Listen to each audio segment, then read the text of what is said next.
My name's Tim Bordson, and I'm one of the program directors at Integrity Incorporated. I've been here since January of 1995, and part of my responsibility is running our foster care program.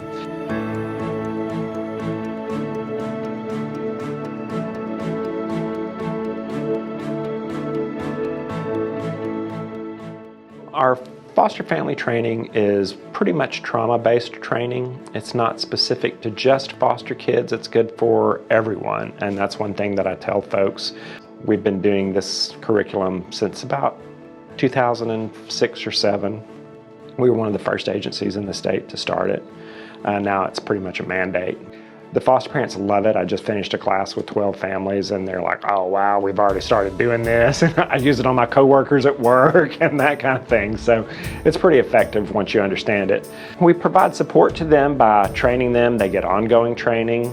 We have a set of case managers that visit them monthly, at least in the home. We support our families the first 12 weeks that a child is placed in the home with a weekly visit just to make sure things are starting off well and going well. My name is Lorraine Fudges, and I am a foster parent, and I've been fostering over 25 years. Well, I probably had over 75 or more of children, in and out. Now, you're not left alone. Whatever you need, all you have to do is to tell your case manager, and she will help you. Your case managers basically coordinate services for that family. So if the foster parent needs an appointment, they'll help them get the appointment and basically serve as sort of a support to the foster parent, a resource. Anything that they need, they will do their best to try to access. Our case managers are on call for our foster families 24/7. So if something happens and there's an emergency after hours, when you call the answering service or call your case manager, you get the person who knows you and knows your kid, so you don't have to deal with somebody who doesn't know the situation. And we've found that that's a huge support that a lot of families are not used to. My name is Joreen Shirley. I've been fostering for about 28 years. Well, for me, I am a passionate person. A minimum need or a special need, it doesn't matter. I'm there. To me, it seems that the developmental children have a greater need, it seems, for that love and that care, and I wanted to be that person. With Integrity, they are, and I'm going to be truthful, this is a great agency. These people are on point. I mean, the support is there, the resources are there. They played a huge role, whatever we needed, it was there.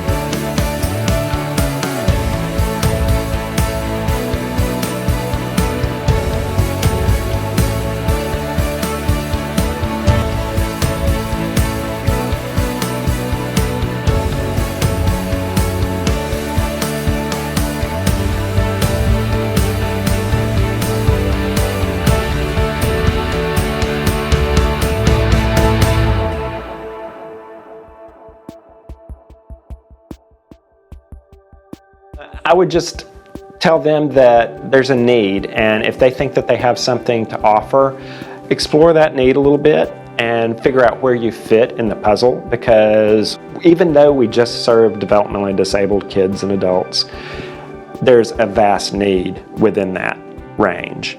We have some kids who are physically fine, but might have an intellectual disability. We have some kids that have severe medical needs. So depending upon what that family's comfort range is, there's probably somewhere that they could serve as a foster family. And it's just kind of exploring that and figuring out what's a good match for them. Well, I would tell her first you really got to think about it and know if this really what you want to do, because it's going to be a great experience and you're going to have many challenges, but you got to have that love. You can't just say you want to be one. You got to have that love and that caring for a person, for a foster child. My husband's background was in medical, and so that we decided that maybe we could take care of, children with medical need or whatever physical need that they had.